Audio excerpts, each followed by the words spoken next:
නේ සාමාන්‍ය සර්පයෙක් දෂ්ට කරාම මේ ඇහි බඹ ගැලවෙනවා. මේවා ගැලවෙනවා. හරි. මේ විසට අපිට උනත් එහෙම අපිටත් වෙන්නේ ඇහි බඹ ගැලවෙනවා. මේ විදුරු මස් වලින් ලේ යනවා. මේ දිවත් සාමාන්‍ය නිල් පාට ගතියක් තියෙනවා මේ.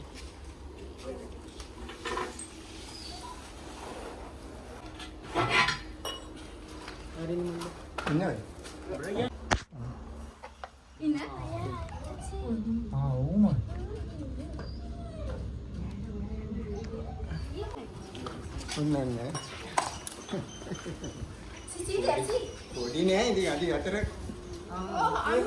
නෑ ගොඩක් කෙටු නෑ. අයින්ද පොඩි බබා අයින්ද. ඔය අයින්ද. මේ නෑ ගෑනු සතෙක් මේ විතර දාලා නැහැ. නෑ එතන විතර දාලා නෑ. සමහර අපිට මේ අවුරුදු විතර දාපු සතෙක් වෙන්නේ නැති මේ කීනේ ගොඩක් කී. මේක ඇත්තට නෙමෙයි සම්පූර්ණද කියනනේ. එහෙම ගෑනු පිටින් කියලා නෑ. සම්පූර්ණ දිනේ තියෙනවා. අර පිටපස්සේ කොළාන. පත්ත විතර ගන්න නේ මල්ලි. නෑ විතර කියනවා නම් මේ කාලේ තමයි විතර වලින් පැටව එළියට එන්නේ.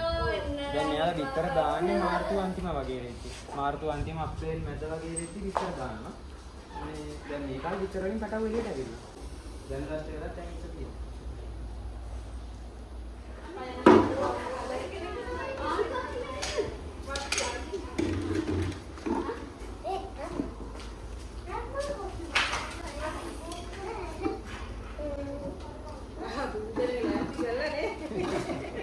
කවදාකවත් කිසිම සර්පෙට භූමි තල ගහන්නේ නෑ. ගේයක් ඇතුළට ඒ කියලා බය තියෙනවා නම් ගේ අයිනට දැම්මට ප්‍රශ්නයක් නෑ. සතා ගැඟට කවදාකවත් දාන්න එපා පිච්චිලා මැරෙන්නේ. ඒ කියන්නේ අපිට උනත් බේර ගන්න අමාරුයි මේ. සම්පූර්ණයෙන් මේ කොරලා ඔක්කොම සාමාන්‍ය අපිට ඇසිඩ් ගැව්වා වගේ වේදනාවක් තියෙනවා මේ සර්පෙට භූමි තල පෙට්‍රල් කියන්නේ.